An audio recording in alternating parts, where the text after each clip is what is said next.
Así que quiero que me acompañes al libro de Isaías, capítulo 38, por favor. Libro de Isaías, capítulo 38. Hay un personaje aquí que se llama el rey Ezequías. Y vamos a ver dos historias. En Segunda de Reyes, capítulo 4, y en Isaías 38. Quiero que los tengas a la mano, porque vamos a ver algo muy importante. Vamos a ver acerca de nuestra familia. Alguien que podamos tener un buen ejemplo, pero alguien también de quien no podamos obtener un buen ejemplo. El rey Ezequías, en el libro de Isaías capítulo 38, mi Biblia es lenguaje actual, dice así desde el primer versículo. Dice: en esos días el rey Ezequías se enfermó gravemente y estaba por morir. El profeta Isaías fue a visitarlo y le dijo: Dios dice que vas a morir, así que arregla todos tus asuntos familiares más importantes. Entonces Ezequías volvió su cara hacia la pared y oró a Dios así: Dios mío, no te olvides que yo siempre he sido sincero contigo y te he agradado en todo. Luego Ezequías lloró con mucha tristeza. El profeta Isaías salió y ordenó que le pusieran al rey Ezequías una pasta de higo en la herida para que sanara. Luego el rey preguntó: ¿cómo puedo estar seguro de que voy a sanar? ¿Y que podré ir al templo de mi Dios? Y Dios le dijo: vuelve y dile al rey Ezequías que yo, el Dios de su antepasado David, he escuchado su oración y he visto sus lágrimas. Dile que lo sanaré y que voy a darle 15 años más de vida. Hasta aquí vamos a detener esta historia. Este rey Ezequías dice que enfermó gravemente, y entonces viene un profeta y le dice: dice el Señor que vas a morir, que arregles tus asuntos familiares lo más pronto posible. Vas a morir, no hay cambio. El rey Ezequías dice que oró, clamó al Señor y le dijo: Dios, por favor, casi, no quiero morir, ayúdame, ¿qué puedo hacer? Dime cómo le puedo hacer. Yo quiero sanar, yo quiero ir a tu templo, a adorarte, exaltarte, a darte mi vida. Dice que entonces el profeta regresó y le dijo: ok, dice el Señor que te ha perdonado y que vivirás 15 años más. Pero hay algo que después sucede. Pero quiero primeramente tomar este punto. Hay ocasiones que como padres solo vemos por nosotros mismos, solo vemos por nuestras propias necesidades. Dios le dijo: vas a morir, arregla tus asuntos familiares lo más pronto posible. ¿Qué pasaría si a ti y a mí Dios nos dijera: tienes 2 meses de vida, no hay más, no hay cambio, no hay vuelta de hoja, arregla tus asuntos familiares lo más pronto posible? Muchos de nosotros a lo mejor haríamos el testamento: la casa la divido entre 4, entre 5, entre 2, que tengo hijos, me iría de viaje, me iría de vacaciones, haría eso soñado, me aventaría del bungee, haría cosas extraordinarias, disfrutaría mi vida, disfrutaría mi familia. Pero versículos después habla acerca de que el rey Ezequías solo vio por él mismo, solo pensó en él mismo. ¿Cuántos de nosotros pensaríamos en aquellas cosas que hicimos mal, en nuestros hijos, en el esposo, en la esposa, y poderlos corregir? Yo cuando he escuchado historias de gente que está a punto de morir, dice: llévenlo a Disney, que si el niño tiene cáncer, llévenlo al Disney, que si el papá está aquí, háganlo, que disfrute, que viva la vida. Pero pocas ocasiones he escuchado que digan: tiene poco tiempo de vida, voy a arreglar aquellas cosas que sé que no hice bien. ¿Qué es heredar? ¿Qué impacto, qué esencia es lo que tú vas a dejarle a tus hijos? ¿Qué es aquello? No solamente las casas y los carros que tú les vas a heredar, porque eso se puede pudrir, eso se puede echar a perder. Si el hijo no sabe administrarlo, se le va. He escuchado dichos que dicen: padre millonario, hijo ¿qué? Pobre, no sabe administrarlo. A veces no sabemos administrar las riquezas materiales.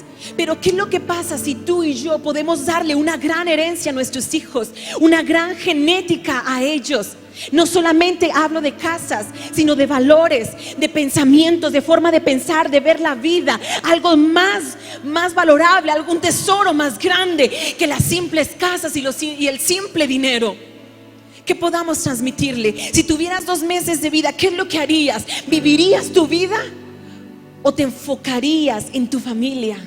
El rey el profeta le dijo al rey: arregla tus asuntos personales. ¿Y sabe qué hizo el rey? Señor, te pido por mí, ayúdame.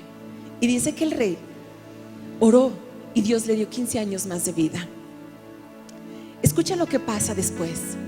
Dice que el rey empezó a disfrutar la vida, por así decirlo. En el versículo,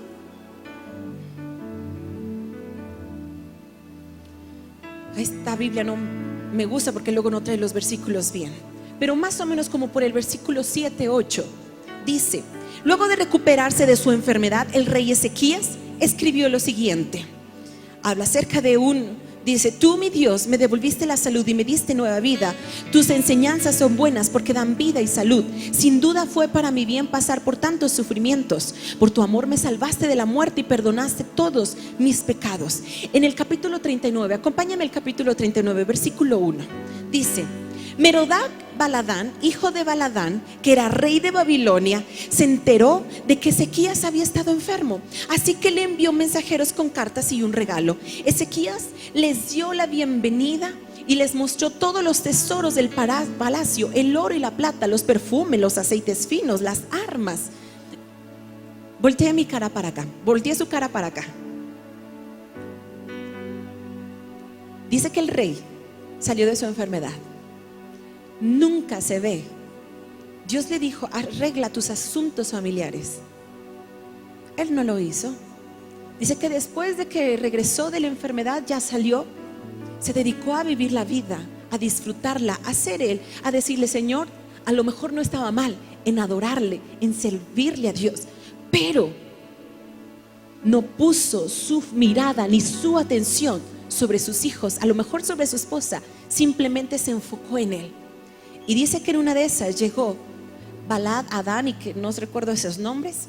El chiste es de que vino este hombre y lo invitó a su casa.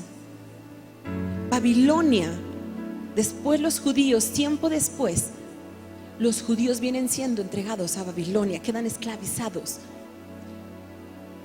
Y este rey Ezequías, siendo rey de Israel, agarra y mete a este hombre y le dice: vente, vamos a mi palacio, quiero que le veas.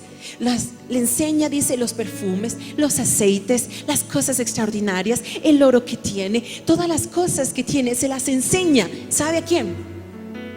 A su peor enemigo. Después quedan esclavizados por Babilonia.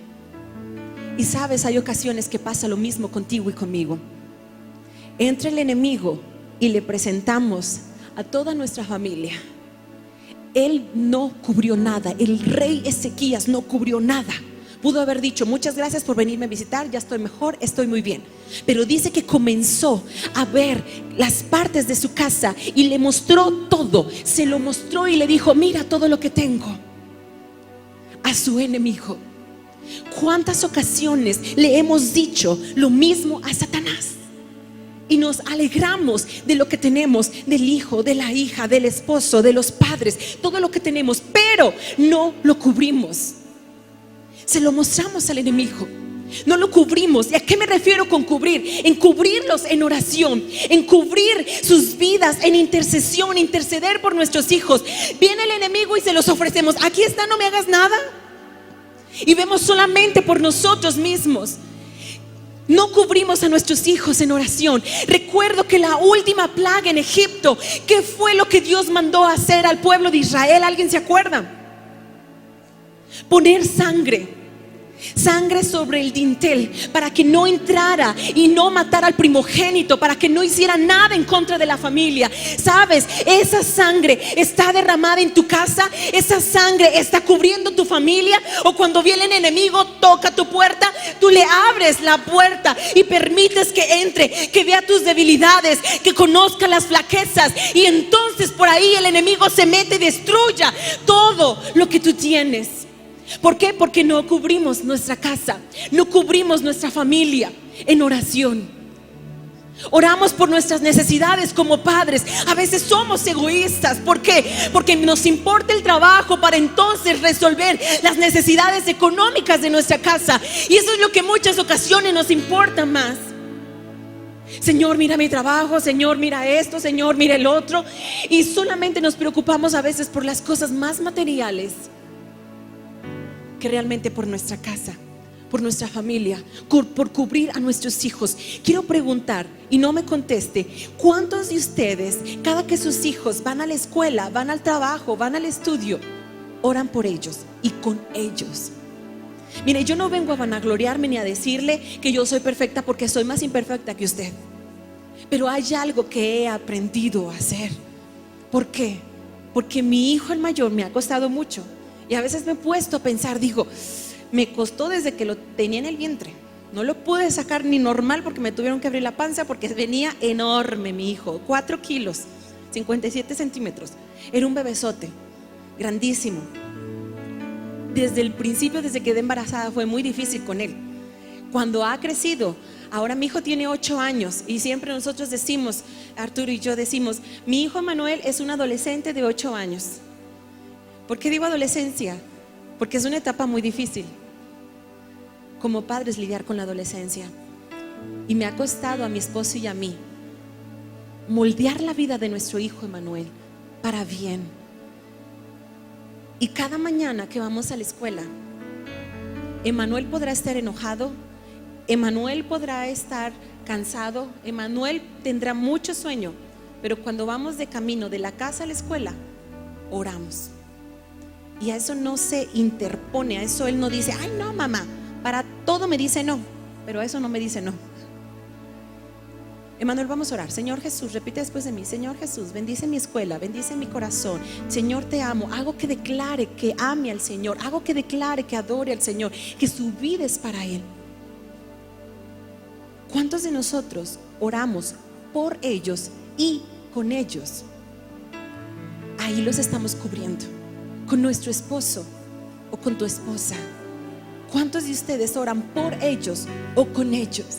Hace días anteriores Dios puso en mi corazón sueños de mi esposo. Y le voy a ser franca, muy poquitas ocasiones he orado por los sueños de mi esposo, pero Dios habló tan fuerte en mi corazón como diciendo, hey, escuchas los sueños de tu esposo, escuchas sus planes, pero ¿por qué no oras? ¿Por qué no intercedes? ¿Por qué no confías en esos mismos sueños? Porque a veces como esposas ni de menos queremos confiar en los sueños de nuestro esposo. Decimos, pues hay que le dé, y si le va bien estoy con él, y si le va mal le diré, te lo dije. Porque así somos las esposas. Pero ¿cuántas nos podemos aventar al sueño con nuestro esposo y decirle, si te caes me caigo contigo, mi amor, no te preocupes, si te levantas me levanto contigo? ¿Sabe que muchas ocasiones me ha tocado hacer ese papel con mi esposo? Yadi, voy a emprender esto, y le digo yo, no, por favor, Yadi, lo voy a hacer, y se acabó. Dios lo ha puesto en mi corazón y se acabó. Hay ocasiones que no digo nada y me agacho y digo, está bien. Hay ocasiones que le digo, pues va, vamos a darle, pero es vamos, no dale, tú dale, no, es vamos. Confiar en los sueños de nuestro esposo.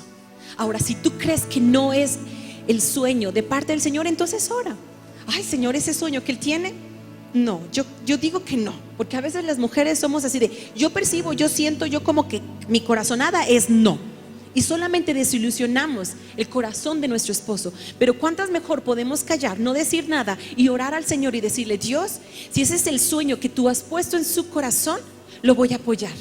Pero si no es el sueño, Dios, que tú tienes para él, entonces arráncalo de él. Porque yo no quiero ser una desmotivante a su vida, sino ser una motivación a su vida. ¿Cuántas mujeres pueden decir amén? ¿Sí, amén o no amén? Este hombre le presentó todo. Lo mismo estás haciendo tú. Le presentas todo al enemigo, viene, toca la puerta de tu casa y dice que con tan solo se abre tantito la puerta, él viene, entra y sacude todo. Y muchas ocasiones pensamos que estamos en tiempos difíciles, en tiempos de prueba, pero es porque no aprendemos a cubrir a nuestra familia en oración. No hemos aprendido a cubrir con la sangre de Cristo a nuestro esposo, a tu esposa, a tus hijos, a tus padres. No hemos aprendido a cubrirlos diariamente en oración, diariamente. El enemigo no viene de vez en cuando. El enemigo no solamente viene a tocar tu puerta y a deshacer tu vida solo en tiempos de vacaciones. Viene diariamente, y el enemigo no viene a fastidiarte la vida, no viene a ponerte de cabeza. Él viene a destruirte y a matarte. No viene a jugar. Te toca la puerta, tú le abres, le tienes miedo, le tienes pavor y se acaba todo.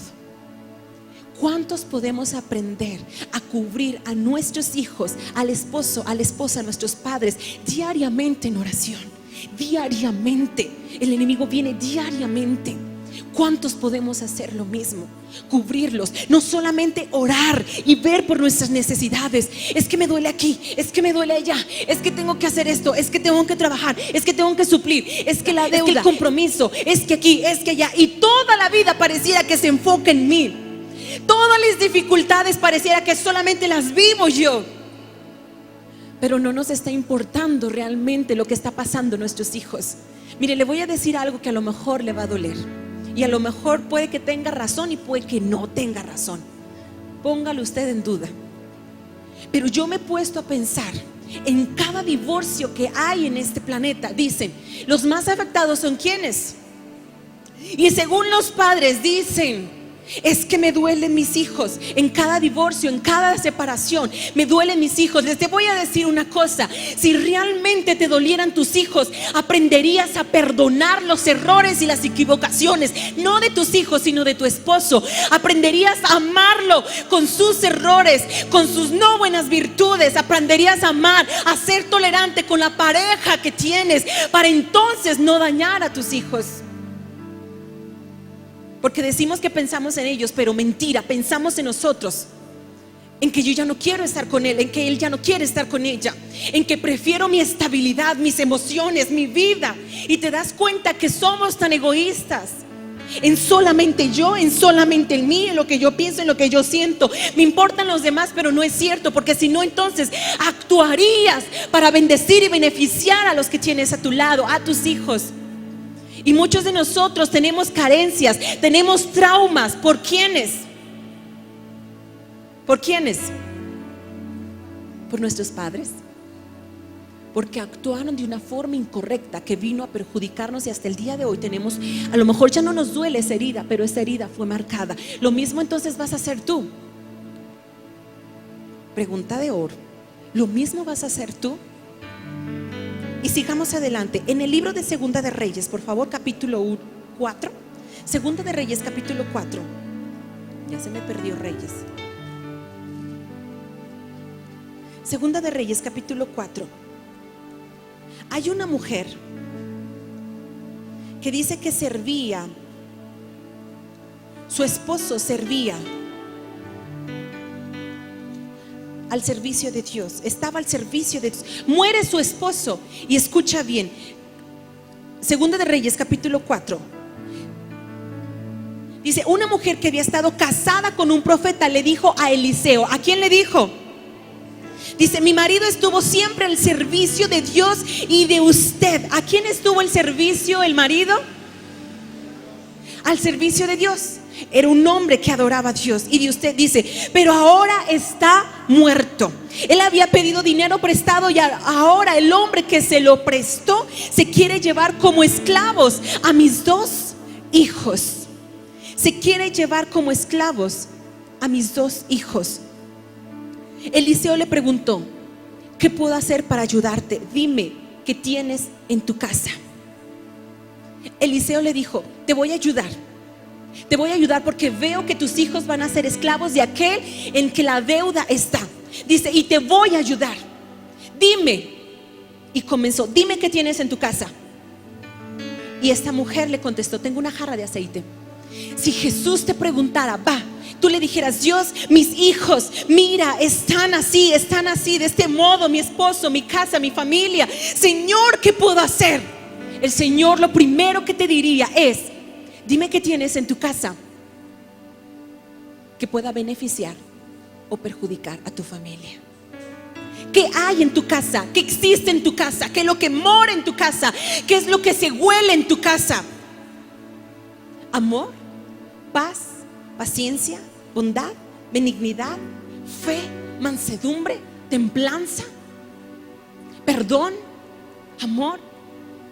¿O qué es lo que se huele en tu casa?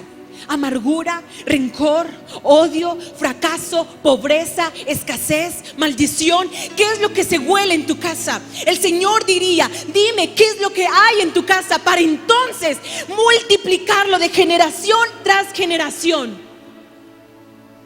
¿Qué es lo que hay en nuestra casa? Que el Señor lo ha venido a multiplicar de generación en generación. Y aquí comenzamos con las maldiciones y las bendiciones generacionales. No nos damos cuenta de nuestros actos que hacemos. Y te lo digo por experiencia propia. Cuando yo exploto, porque si exploto, porque me enojo, tiendo a ser paciente. Últimamente el Señor podría dar testimonio que me ha ayudado a ser paciente. Pero cuando exploto, te voy a decir una cosa. Lo único que pienso es que lo mismo hacía mi papá. Lo mismo. Y sabes que cuando me exploto me molesto conmigo misma, porque me duele más que lo hago enfrente de mis hijos. ¿Cuántos de ustedes les está pasando lo mismo? Explotan o ven esa debilidad sus hijos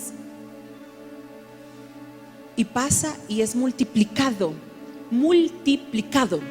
de generación tras generación, tras generación, tras generación. Dicen algunos pastores que la maldición generacional no es genética. Otros dicen que sí es genética. Otros dicen, y es aquí donde yo creo, este es mi resumen, esta es mi creencia, el 10% puede ser genética, transferir genética de bendición o maldición, pero el 90% de las bendiciones o maldiciones generacionales es porque tú estás modelando con tu ejemplo, y eso mismo están siguiendo tus hijos, tus nietos, tus bisnietos y las demás generaciones. ¿Y sabes por qué me duele? Porque he entendido esto. Y yo, cuando conocimos del Señor, yo le dije a Dios: yo no quiero ser en esta área de mi padre, yo no quiero ser igual.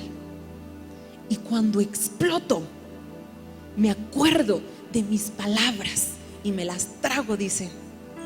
Y lo peor del caso es que sí he entendido que Emanuel y que Ashley tienen un carácter fuerte, que es a lo mejor parte de nuestra genética, que tienen un carácter fuerte. Me duele porque yo quiero que ese carácter fuerte sea bien direccionado, no mal direccionado con mis explosiones y mis arranques. ¿Qué es lo que estamos teniendo en casa que hemos permitido que sea multiplicado de generación tras generación, tras generación, tras generación? Había una historia donde dicen que un pastor, un evangelista, a una cárcel, y les preguntó a todos los presos que había ahí. Quiero preguntarles una cosa: ¿cuántos de ustedes, sus padres, estuvieron también en la cárcel? Cerca del 100% contestaron que sí, que sus padres habían estado en la cárcel. Y les preguntaron: ¿y cuántos de ustedes, sus abuelos, también estuvieron en la cárcel, fueron apresados? Cerca casi del 100% contestaron igual, que sí. Y a lo mejor un 10% es la genética, pero 90% no es que el abuelo le haya enseñado a robar o a matar por lo que lo hayan apresado, es porque lo vieron, porque fue su único modelo.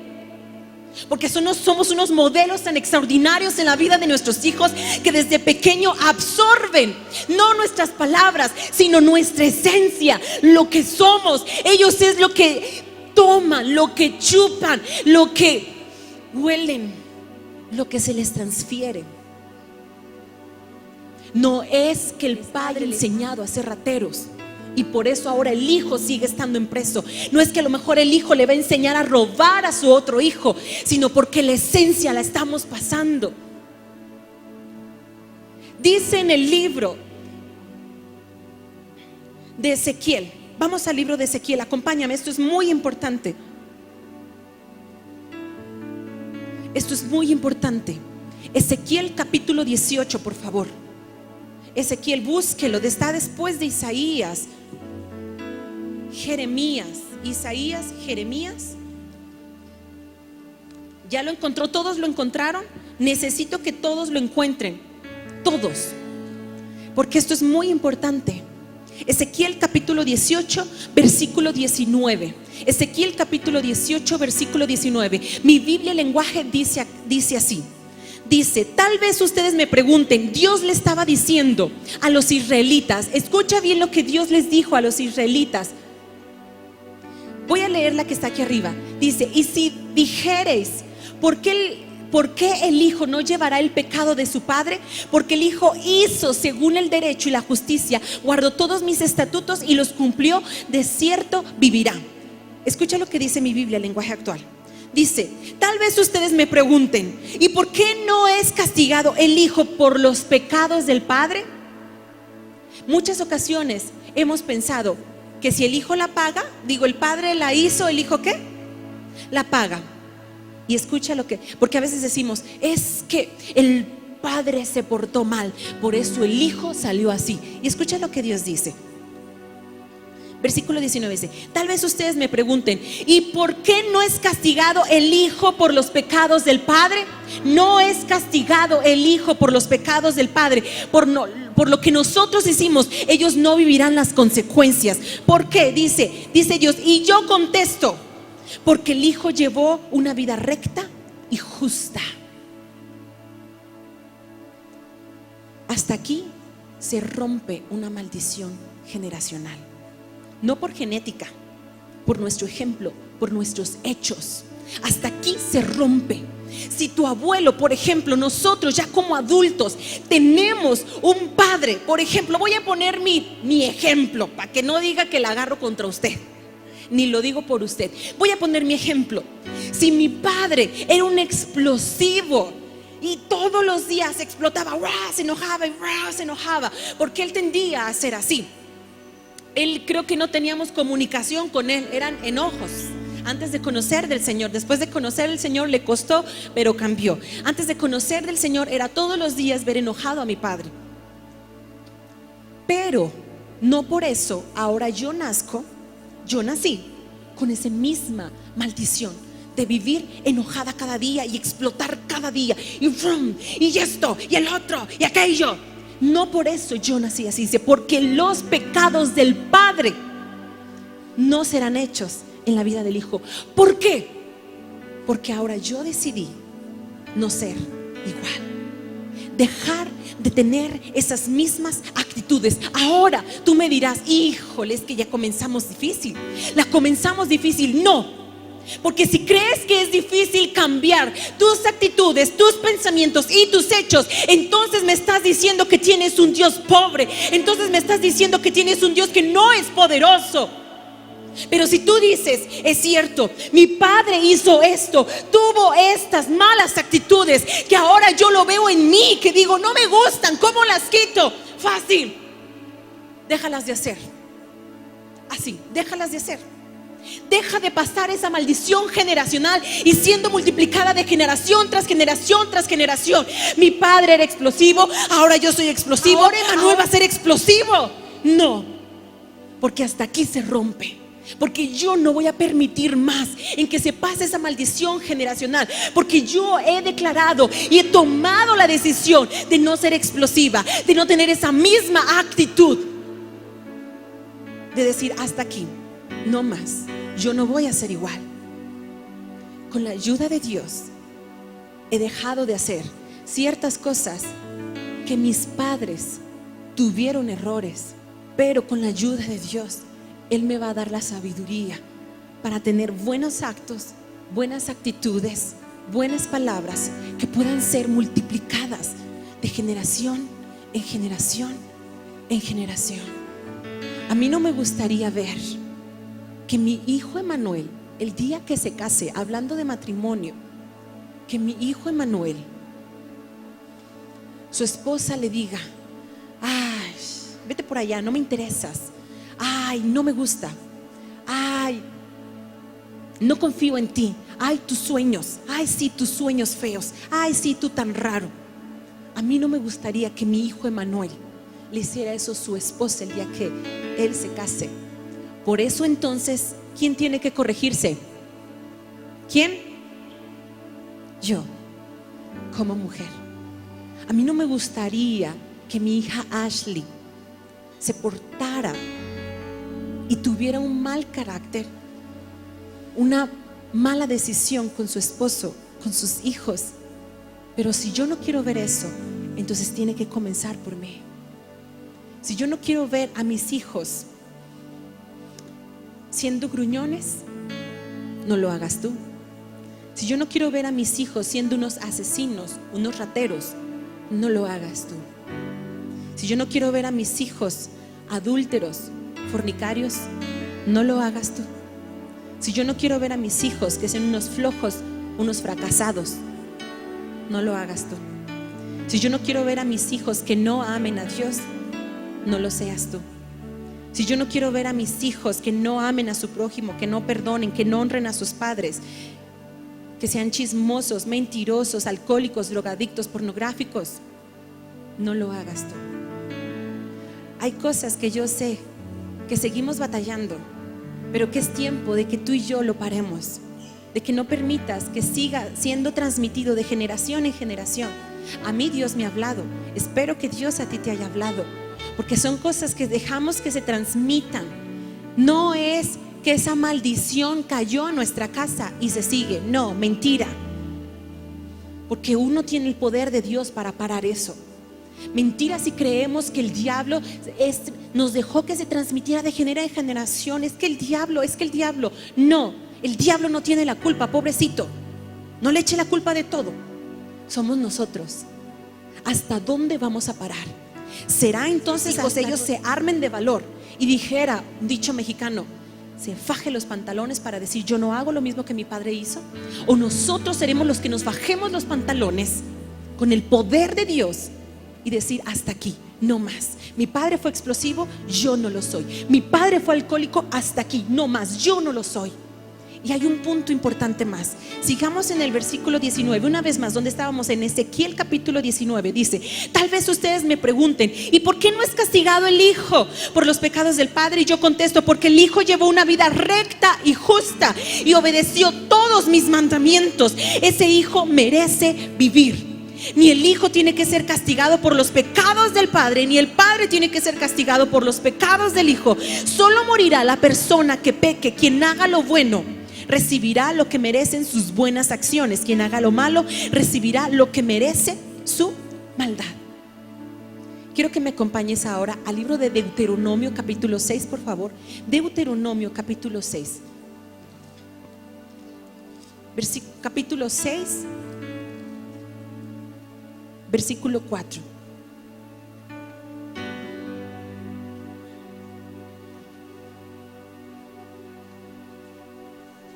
Versículo 5 dice, 4: escucha, pueblo de Israel, nuestro único Dios es el Dios de Israel.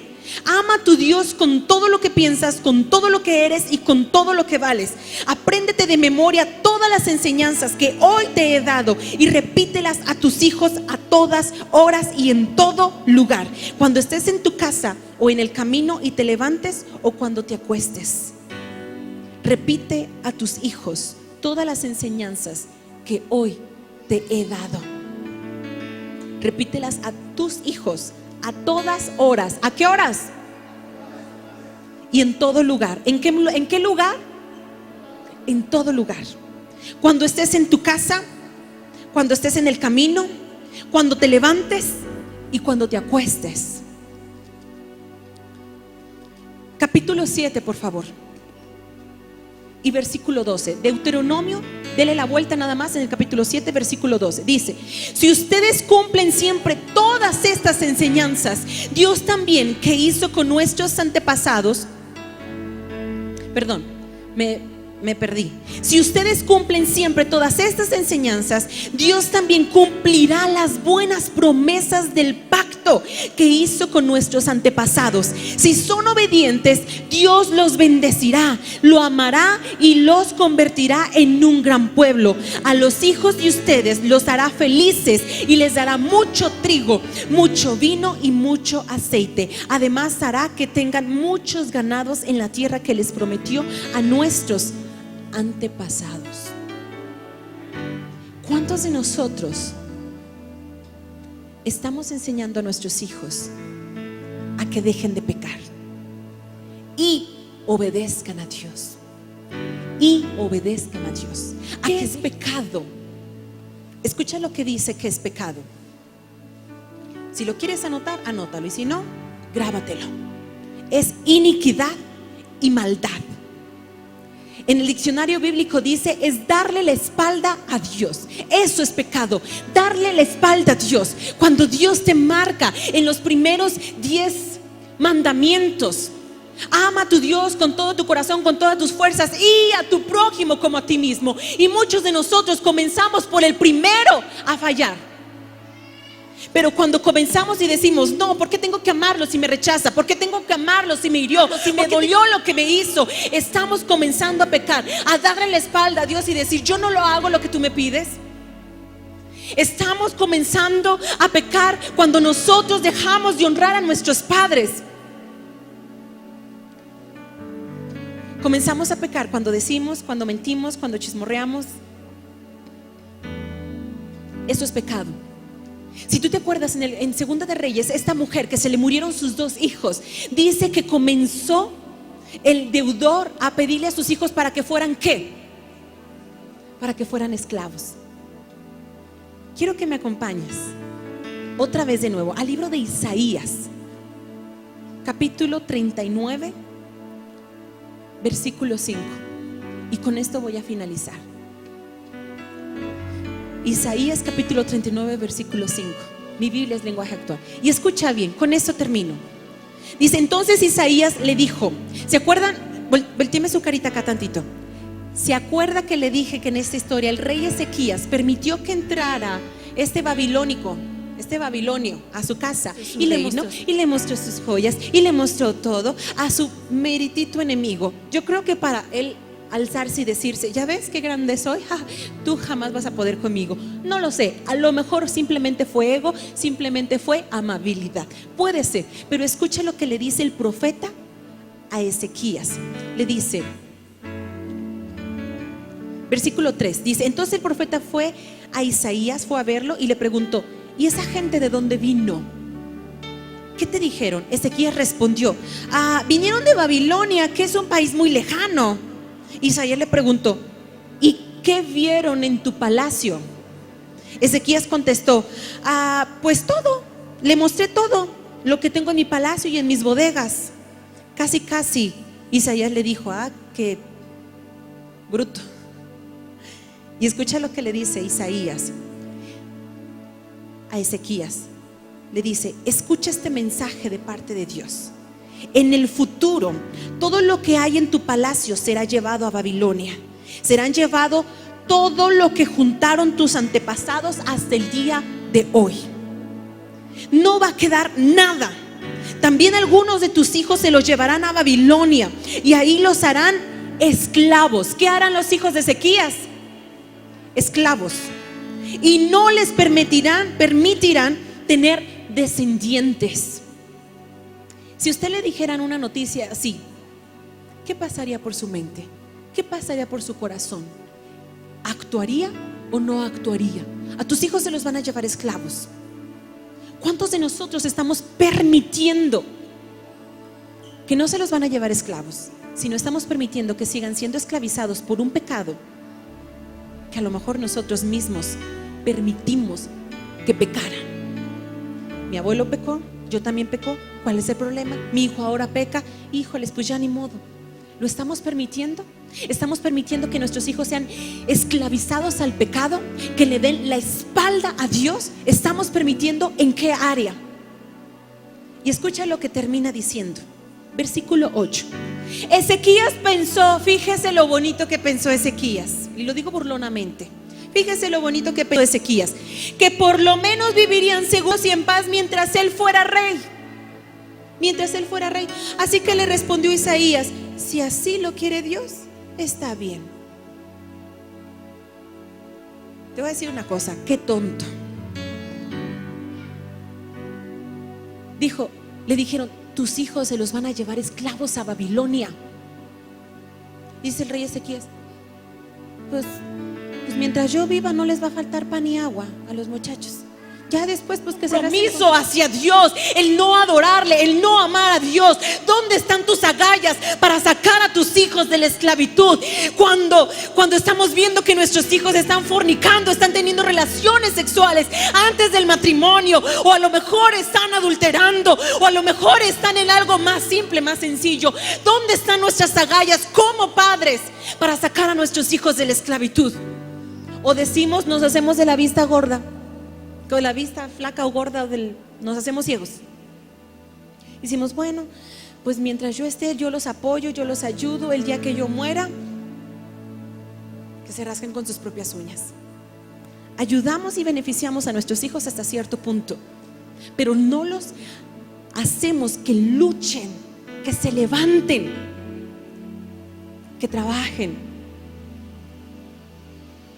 No los ayudamos a que obedezcan a Dios cuando es su primer recurso y de donde vienen todas sus bendiciones y de todo lo que necesitan. Porque hemos permitido que nuestros hijos sean esclavizados a algo muy chiquito o muy grande. Me encanta porque esta mujer en Segunda de Reyes, esta mujer que quedó viuda, no lo permitió. Fue viuda, pero con los pantalones bien puestos. Dijo: no lo voy a permitir que se lleven de esclavos a mis hijos. No lo voy a permitir, son míos, me costaron. Así como yo les dije, ¿verdad? Al principio, me costó. Emanuel es el que más me ha costado en todos los sentidos, desde tenerlo hasta criarlo. En todo. Porque a lo mejor se parece mucho a mí, en el carácter.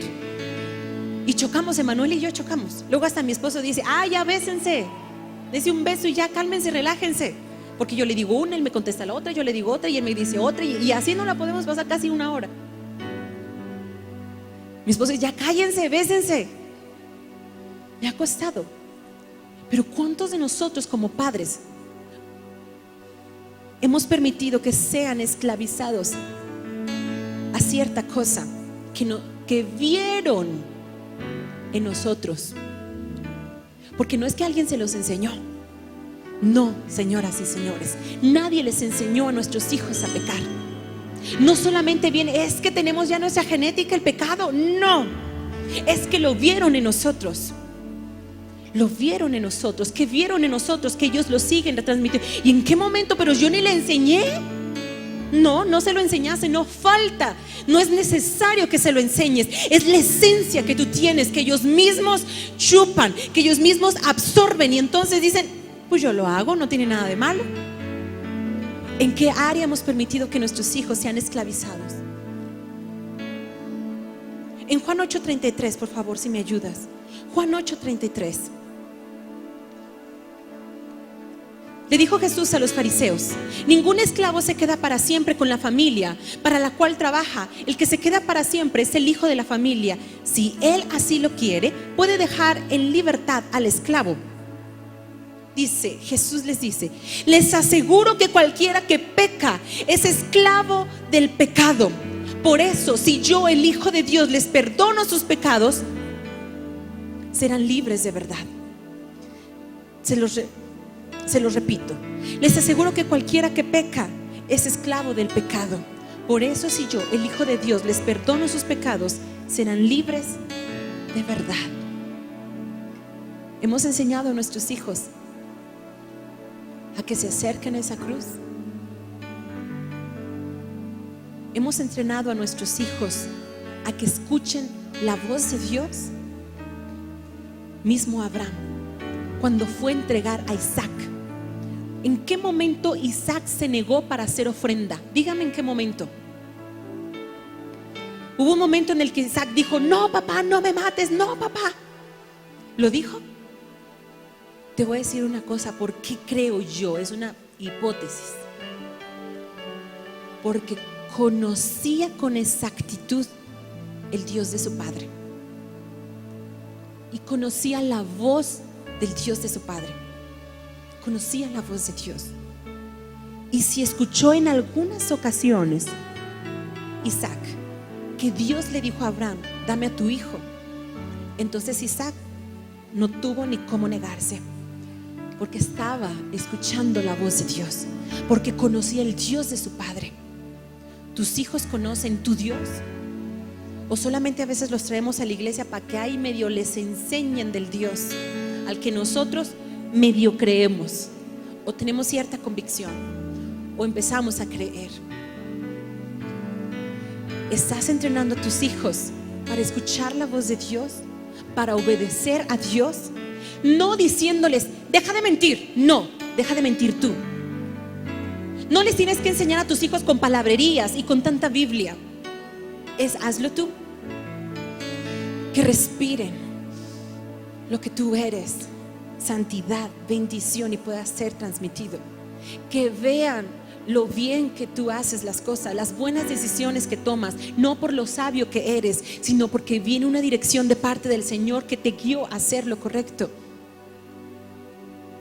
¿Cuántos de nosotros estamos adiestrando a nuestros hijos para que conozcan la voz de Dios, para que obedezcan los mandatos de Dios a través de nosotros? O te voy a decir una cosa, o nos vale como el rey Ezequías. Pues ya si se los llevan esclavos, pues ya ni modo. Mientras yo tenga vida, que Dios me dijo que tenía 15 años más de vida, pues van a vivir bien los muchachos. Después si son esclavizados, pues ya que se rasquen con sus propias uñas. Pero nunca les enseñó a obedecer a Dios, a sus hijos. No marquen esos versículos, que les haya enseñado a obedecer a Dios, que se haya preocupado por los asuntos de su familia. Le dio 2 meses Dios y le dijo, te doy 2 meses para que arregle los asuntos de tu familia. Dígame si los arregló. No. Después le dio 15 años y dígame si en algún momento se ve que quiso arreglar los asuntos de su familia. No. O sea, en palabras mexicanas, le valió. Le valió. Le importó más el cómo vivir él, en lo que tenía, en lo que iba a disfrutar. ¿Los iba a tener cerca? Sí. ¿Los iba a amar? Sí. ¿Los iba a perdonar? Sí. Pero no le importó sus vidas espirituales y emocionales de sus hijos. No le importó. Y después dejó que fueran esclavos. ¿Te está importando lo que tú estás heredando? Porque no es de que tengas que heredarlo a fuerza, tu buena o tu mala actitud. Es que lo heredas porque lo heredas. ¿Te está importando lo que estás heredando? ¿O simplemente estás actuando conforme la vida te lo marca? Es que me hizo enojar. Sí. Bueno, las siguientes generaciones van a ser igual de gruñones, de explosivos, igual que tú. Es que no lo pude controlar. Es que tuve que hacer esto. Es que tuve que hacer aquello. Ok, no te preocupes. Lo que tú estás haciendo, bueno o malo, va a ser multiplicado por generaciones. Nos está importando lo que estamos heredando, la esencia que estamos dejando en cada generación. Nos está importando. Lo estamos notando, lo estamos capiscando, o estamos actuando en la vida pues como nosotros creemos que necesitamos actuar. Cuidado. Y te voy a dar el último consejo. Dice que esta mujer no tuvo otra cosa más que una jarra de aceite. Dice que esa jarra de aceite la vació en otras jarras más. Transmite e inspira a tus hijos lo que Dios ha hecho en ti. Lo que Dios ha hecho en ti. Hazlo. ¿Quién te asegura que vas a morir hasta que tengas 80 años y seas muy viejo y muy vieja? ¿Quién te asegura? ¿Dónde está firmado que tú vas a morir hasta cierta edad? ¿Dónde está firmado que hasta cierta edad? ¿Quién te lo asegura? ¿En qué momento Dios te dijo que vas a vivir muchísimos años? Entonces tienes miles de años para arreglar tantas cosas, para ayudar, para que ahorita pienses en ti y años más adelante pues pienses en las siguientes generaciones. ¿Dónde dice? ¿Quién lo deja escrito? Solo Dios. ¿Quién te dice que vas a vivir 100 años? Que te preocupes los primeros 50 por ti y después pues ayudas a tus hijos a que sean bien, a que sean buenos hombres, a que sean buenas mujeres. Inspira a tus hijos lo que Dios ha inspirado en ti: pasión, servicio, entrega, dependencia de Dios, amor. Me encantó una frase de un escritor que dice: a medida que les enseñemos a honrar la luz que llevan, esa luz será cada vez más brillante y más poderosa que cuando nosotros tomamos posesión de ella. Una vez más, a medida que les enseñemos a honrar la luz que llevan, a medida que les enseñemos a honrar la luz que llevan, mi hijo, supongamos, esta es su luz.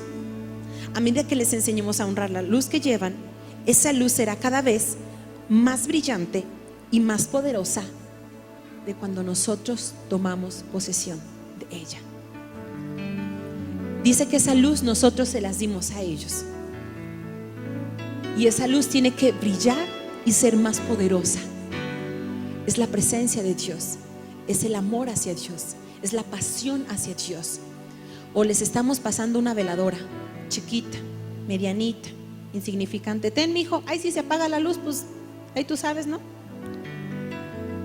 Pero necesitamos ayudarlos a honrar esa luz que llevan para que sea cada vez más brillante y más poderosa, porque nosotros les pasamos un fuego encendido, se los pasamos a ellos, entonces ellos todavía la hacen más grande, y esta generación pasa ese fuego a la siguiente generación, y esta generación pasa su fuego, y de eso se va a encargar cada generación. Me refiero a cada padre, a cada madre. Va a pasar esa luz, esa pasión, ese fuego, ese amor, esa dependencia de Dios. ¿O qué están oliendo nuestros hijos? ¿Qué están percibiendo de nosotros nuestros hijos? ¿Que ponemos en primer lugar cualquier cosa en esta tierra antes que Dios? ¿Qué es lo que están percibiendo nuestros hijos? No hace falta que tú les digas: pon a Dios en primer lugar. No, ellos están viendo si tú pones a Dios en primer lugar o no lo pones. ¿Qué estamos transmitiendo? No es que Dios, no es que tú tengas que, ay, tengo que pensar todos los días de mi vida qué les voy a dejar a mis hijos, ¿verdad? Y me tengo que portar bien para entonces. No, lo que tú hagas consciente, inconscientemente, va a ser transmitido de generación a generación. Para eso necesitamos la ayuda de Dios. Para eso necesitamos de su sabiduría. Para eso necesitamos diariamente orar, estar en la presencia de Dios. Porque si hacemos lo que nosotros creemos que es correcto, la vamos a regar. Y entonces no vamos a pasar de generación a mejor estar creyendo, a mejor estar buscando la presencia de Dios y pasar bendición tras bendición, tras bendición, tras bendición. Oye, el día de mañana le preguntarán a la generación futura: ¿por qué eres tan exitoso? ¿Por qué eres tan paciente? ¿Por qué eres tan amoroso? Porque mi tataranieto lo fue así. Por eso, porque lo fue transmitido de generación en generación, en generación en generación, que de ti se podrá hablar bien, que tú podrás dar un buen ejemplo, que por ti las generaciones venideras fueron bendecidas y no maldecidas, que por ti la gloria del Señor llegó a tu casa y a todas las demás generaciones, ejemplo, a causa de tu bondad, a causa de lo que dejaste que el Señor hiciera en tu vida, para entonces llevarlo a las demás generaciones. Amén. ¿Qué esta no es? No deseo que sea una conferencia más. Deseo que sea una realidad en tu vida. De nada sirve que yo me desgañote o que se me vaya la voz, o que yo aquí de mi corazón, mi cuerpo y mi alma para hacerte entender que lo que tú hagas va a beneficiar o perjudicar las demás generaciones. De nada sirve. Es más, Dios ni me puede usar a mí, puede usar a alguien más para decirte esto. Pero hoy Dios te lo quiere decir. De ti depende si lo quieres hacer o no. Ahora sí se lo prometo. Me acordé de una cita donde vino la mujer adulta y le dijeron los fariseos y los maestros de la ley: maestro, maestro, encontramos a esta mujer en el mismo acto. Aquellos chismosos, ¿verdad? Encontramos a esta mujer en el mismo acto, Señor. Y la ley de Moisés dice que ¿qué? Que necesita ser apedreada. ¿Tú qué opinas, Señor? Y Dios dice que tire la primera piedra aquel que nunca ha pecado. Dice que la mujer salió ilesa. Jesús volteó con la mujer y le dijo: mujer, no están los que te condenan, yo tampoco te condeno. Vete y no peques más. No peques más. No somos condenados. No nos condena el Señor por nuestras cosas que hayamos hecho aún ayer. Pero hoy Dios dice: no te condeno por lo que has hecho, por los pecados que has permitido en tu vida. No te condeno. No hay nadie quien te condene. Yo no te condeno. Vete y no peques más. No peques más. No lo hagas más. Señor, es que yo ayer fui un mentiroso, fui un fornicario. Ok, no te condeno, pero ya no lo hagas más. Ya no peques más. Es que yo fui un drogadicto. Ok, lo fuiste ayer. No te condeno, pero ya no lo hagas más. Ya no lo hagas más. El perdón de Dios nos basta para ser transformados y ser de bendición a las demás generaciones. Si tú quieres que se hable mal de ti en las demás generaciones, ok, esta predicación no es para ti. Mi bisabuelo Arturo, mi bisabuela Yadira, qué gran ejemplo de amor, qué gran ejemplo de pasión, qué gran ejemplo. Me gustaría que se hablara bien de mí. Me gustaría. No solamente que digan: es que el bisabuelo compró esas tierras y las dejó y mira, ahora somos todos ricos. Qué padre, qué chido. Pero que digan: mi bisabuelo Arturo, mi bisabuela Yadira era de carácter, sí. Era de armas tomar, sí.